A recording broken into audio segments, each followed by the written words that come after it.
So you may have heard that right now there's a lot of interest from the commercial sector on quantum computing.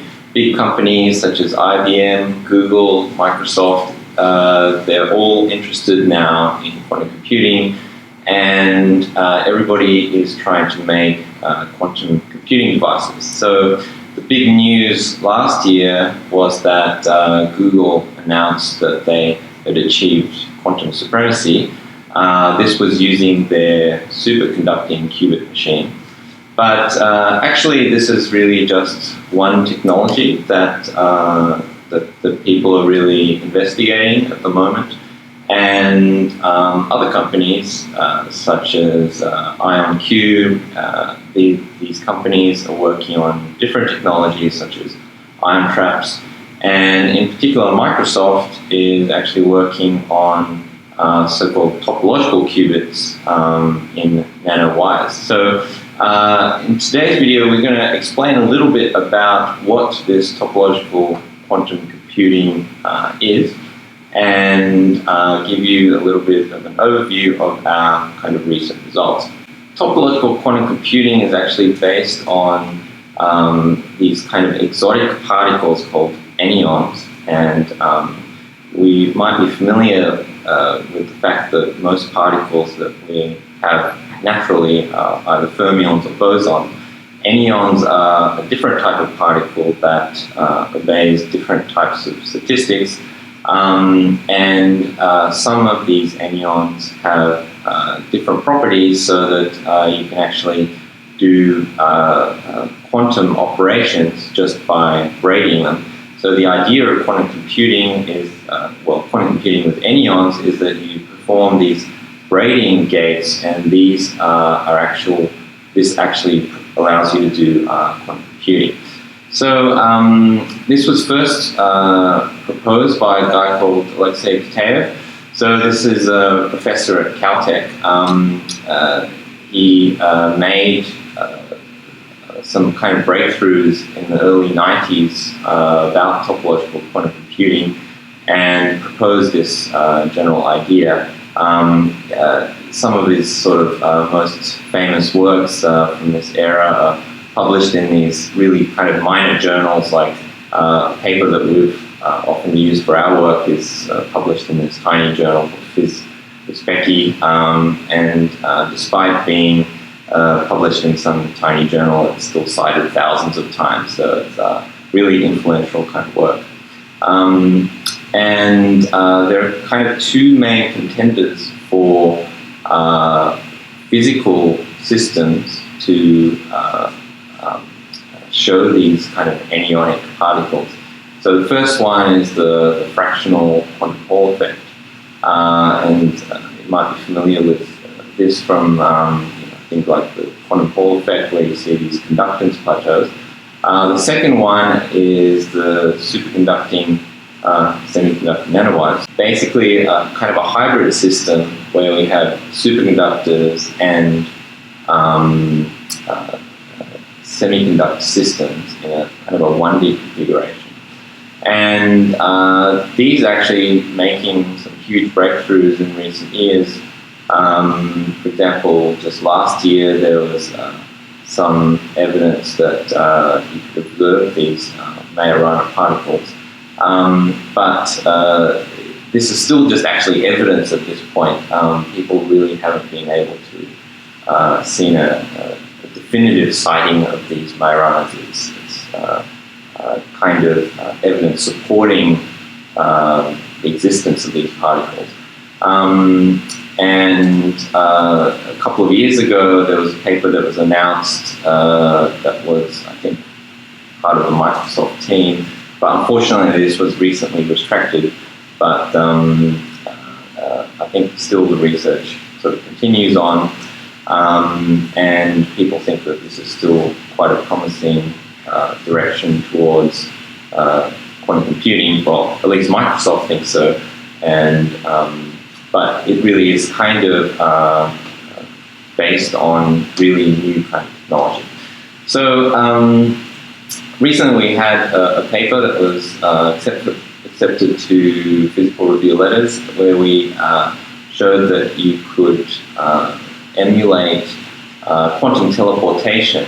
So nobody's been able to perform kind of topological quantum computing yet. But what you can do is you can kind of use a different physical system to show the same basic effect. And so basically what we showed is that you could perform quantum teleportation. So Marek here is one of the first authors of this paper. So he's going to tell you a little bit about how quantum topological computing works with these systems and how you perform teleportation. Yeah, okay. All right. So let's do it. How about we just start from explaining those Majorana fermions? So I will just assume everyone is familiar with regular fermions, which obey these properties. Just stop me if I'm wrong somewhere. The bracket is really fantastic. Thank Clearly you. brackets. Okay, it's ugly, fine. So, hold on.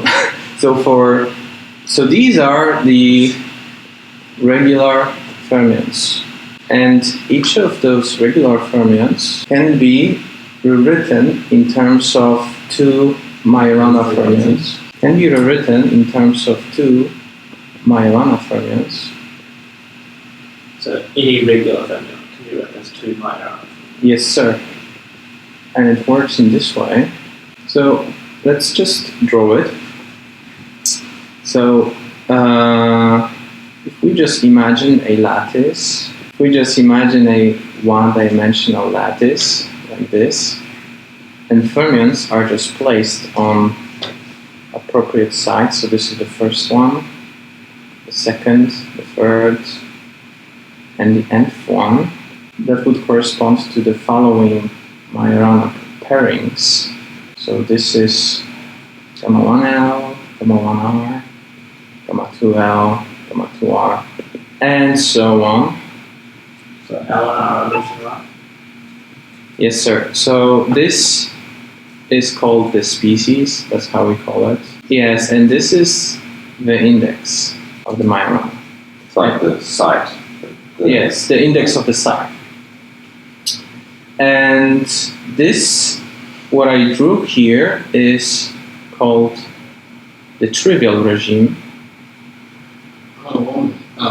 Those block holes are linked by wire, right?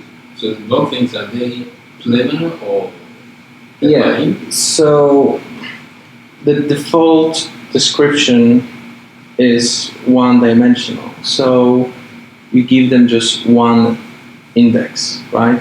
But they are not necessarily, I just decided to draw it in this way, but you don't really have to, consider any interactions between them. It's just to explain the notation of how to associate them. So that was the most basic case. It's called the trivial regime because they are just trivially paired on site. But there are more complicated cases, such as this one. So, for example, they could also be paired in between site, like that.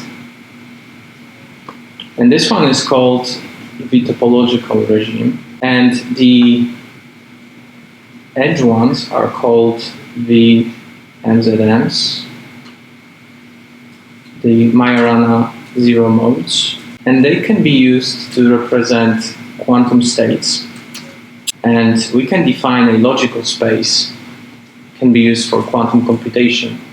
So if we consider two such topological regimes like that, so this is the logical space, and this is our logical zero state.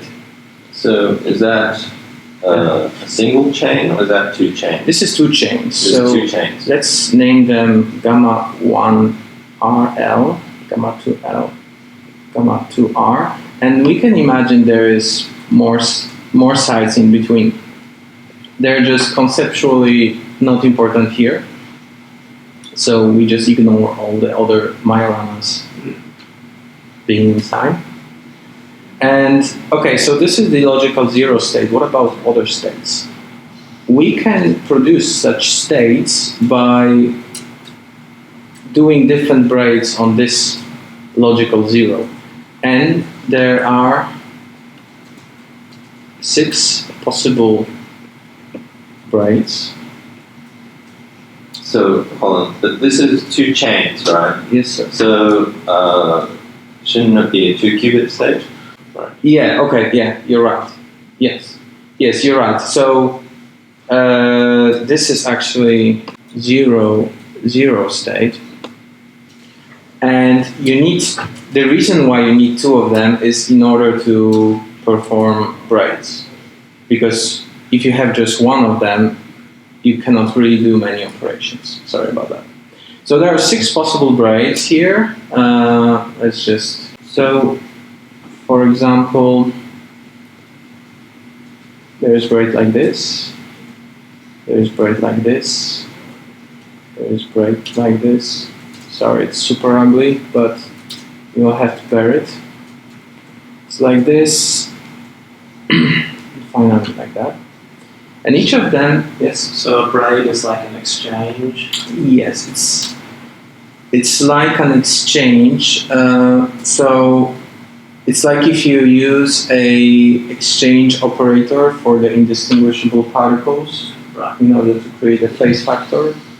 But in this case, they are actually non-abelian particles. So apart from just the phase factor, you might also change the eigenstate. And that's why you can use the non-abelian ones for the quantum computation. So this one corresponds to square root of Z1. Analogously, that one is square root of Z2. So that's what you asked him. So this is the qubit 1 and this is the qubit 2. This one is square root of Y1, square root of X2. This one is square root of Y1, Y2. This one is square root of X1, X2. And finally, that one is square root of X1, Y2. And these are the only operations which are possible in this system using those braids.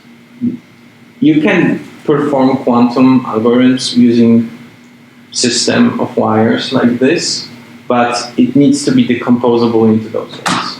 Otherwise, it will just not do. And what we have found is those gates are sufficient to perform quantum teleportation. So quantum teleportation is a quantum algorithm consisting of 3 qubits. So this qubit belongs to Alice, and Alice has some kind of state psi, and this one belongs to Bob. And the way quantum teleportation works is first we create an entangled state between this middle qubit and Bob's qubit. So this part of the circuit is preparation, and then we perform the actual teleportation. So this is the teleportation part. And at this point already there is some sort of deformed form of psi here. It's up to a single unitary correction. So you mean the first 2 qubits are measured there, right? Yes, so of course. So you perform a measurement here, and based on that measurement, you apply appropriate correction, and Bob will receive state psi.